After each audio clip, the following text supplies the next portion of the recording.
In this video, I'm going to give you a quick introduction and update to what's going on with the launch of ChatGPT-5, which came out at the end of last week.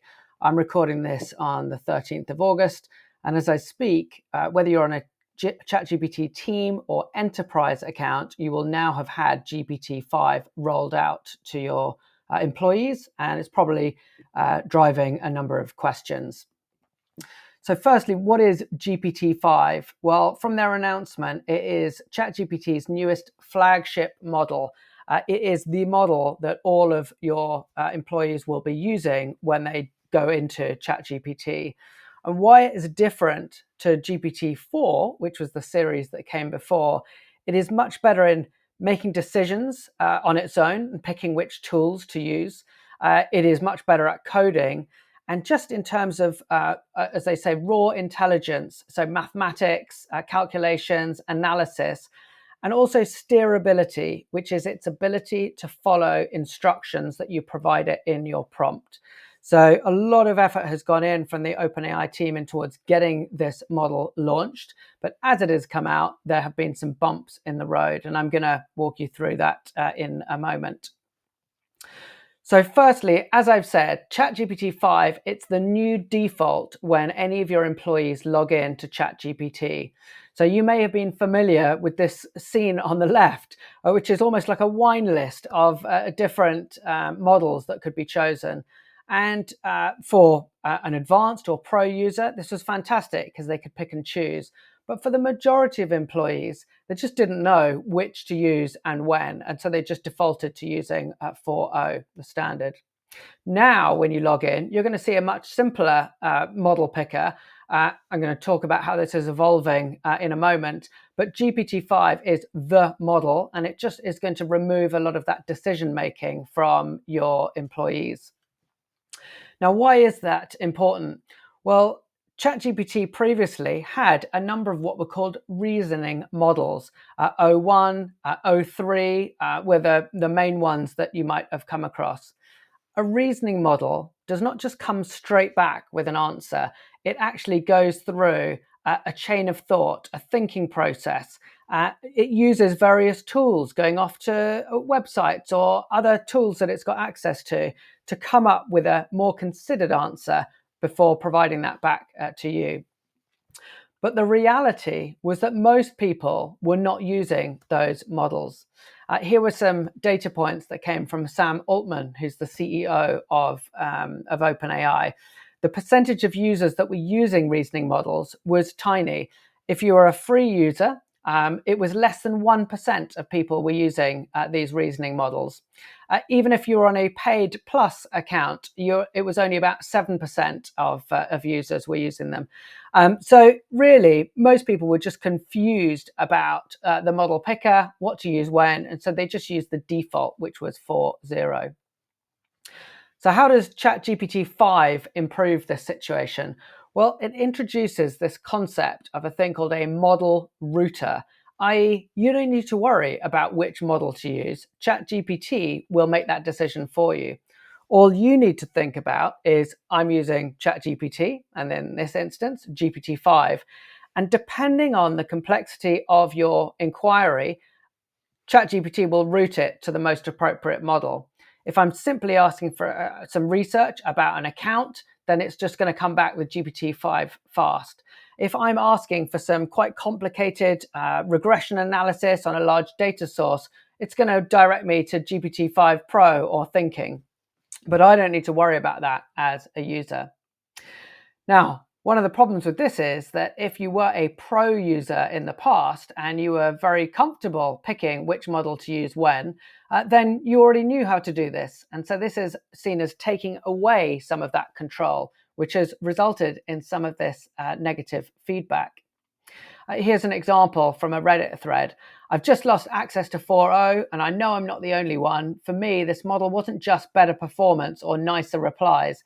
It had a voice, a rhythm, a spark that I haven't been able to find in any other model. And the removal of 4.0 happened without warning. One day I had a deep human feeling conversations that helped me to grow and laugh, and the next day it was gone. And there were many, many of these types of messages where people felt that moving from 4.0 to 5 was not just an upgrade in raw intelligence and steerability. They lost the personality that they felt they had with this model. And it's a really interesting new dynamic that we're in, that we're not just moving from one version of Salesforce to another, from one version of Oracle to another. We're changing the personality of the tool that we're speaking with. And so there was a bit of pushback from these power users. And so this is a very dynamic situation. Even as I was building out this deck, which took me 30 minutes to build this deck, the model picker has changed. So when I first started building out this deck, what we had on the left was this model picker, ChatGPT-5 with GPT-5 Thinking and Pro. Now, half an hour later, this is what the model picker looks like. So Auto is the default, and this is the original ChatGPT-5 idea that the model router will decide what to do. But if you're a super user, a pro user, then you can just pick, I know that I want thinking, I know that I want pro for this. But also what they have just rolled back out is access to legacy models, and 4.0 is by default included in that legacy model picker. So if you fall in love with GPT 4.0 and you love the way that it communicates with you, then you can now get that back as well. If you want access to the other models, such as 0.3 or 0.1, then if you go to your settings, so you're going to go to your avatar down in the bottom left of your desktop screen, you're going to click settings, and then you're going to see down at the bottom here, show legacy models. And if you toggle that on, then you're going to see some of those historical models like 0.3 appear there. So that's kind of the how do I carry on if I want to stay in the situation that I was used to, piece of this video. But what I would encourage you to do is, change is a constant. We're always going to see new models. Today it's GPT-5, another day it'll be GPT-6. If you're users of Claude or Gemini, you're going to have new models coming through there. And so I would encourage you, instead of going, how do I put my head in the sand and just keep using the model that I have become familiar with, is to keep thinking about how do I change the way that I communicate with these models? How do I embrace this change and figure out how to harness these new capabilities? So one of those things that I'd encourage you to have a look at is just to revisit your settings. So again, go to settings in the bottom left with your avatar, then click on personalization, and then you'll see custom instructions up at the top. I've got mine as on, yours may be off, in which case click that button anyway, and it'll bring up this modal on the right-hand side.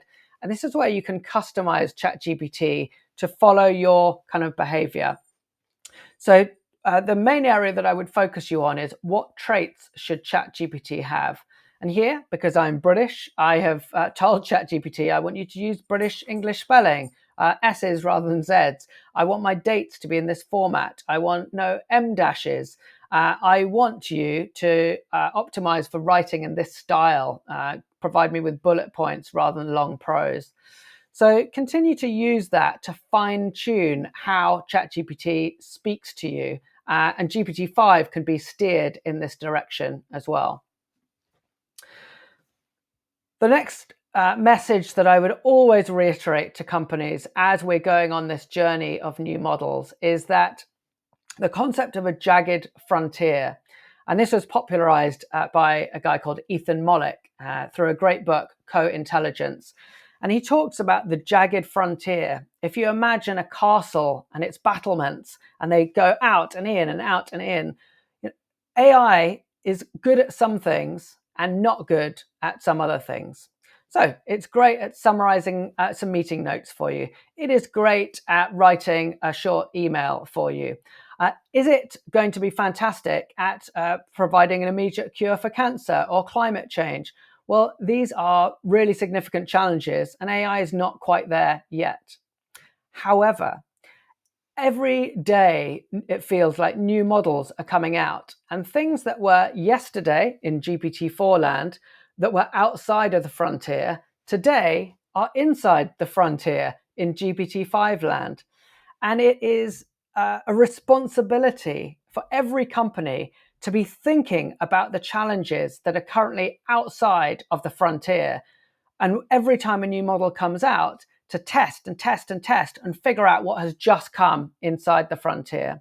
Because if you do this and you are ready every time a new model comes out, then you are leagues ahead of your competition in your industry. Now, I'll put the link to this post in the video. This is from Aaron Levy, who is the CEO of Box, and he's one of the leading X and LinkedIn writers, I would say, on pushing the frontier of what these models can do as they test it within Box. And here just is an example of how GPT-5 is pushing forward from 4.1.